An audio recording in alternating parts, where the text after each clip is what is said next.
Hi class. Today I'd like to take a few minutes to discuss the civil rights movement for African Americans from the perspective of the fact that it's a largely grassroots activism. These are average people, ordinary American citizens with agency. They know what they're doing.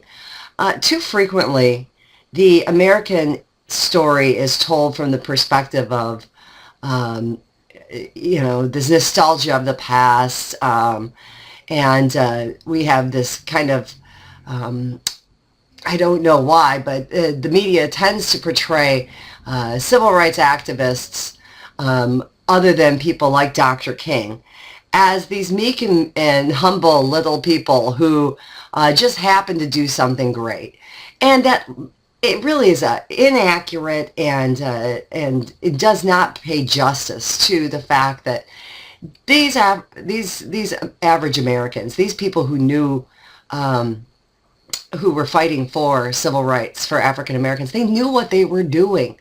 They had agency. They understood. And so we call this grassroots activism when we're looking at, you can see down here on the screen, I have two types of approaches.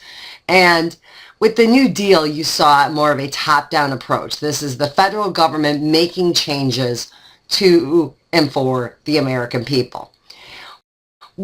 Largely with the civil rights movement for African Americans, we're seeing a bottom-up approach. So is there some top-down? Yes, of course. There are federal laws like the 1964 Civil Rights Acts. There are Supreme Court cases like the 1954 Brown versus Board of Education, as well as numerous others that are top-down approaches. But they are put there in the first place because of a bottom-up approach. Law in and of itself just doesn't appear out of a vacuum. It just doesn't happen. Something happens in society first. There's change in society first that then foments the law. I like to think about it when you think about children in a classroom. And the first day of class, let's say it's a kindergarten class, the teacher gets up and she puts on the board, here are the things that the students are not supposed to do, and the things that students are supposed to do. And perhaps she forgets to put that, a student should not put peas in one's nose. Until the day that the student does put peas in one's nose and maybe puts the peas in someone else's nose. And then all of a sudden the rules change. Well, that's a lot like American law.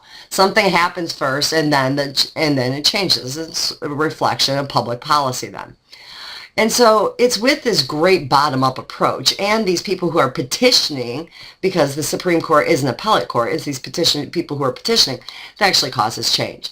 And so let's take a quick moment and look at, as part of this grassroots activism, let's look at Rosa Parks. And Rosa Parks is the pivotal person where the story is kind of told as if she has no agency. Stories generally told like this. Rosa Parks is a seamstress. She gets on the bus one day. She's tired from a long day of work. I have no doubt that she was tired, by the way. And she decides that she's not going to sit at the back of the bus.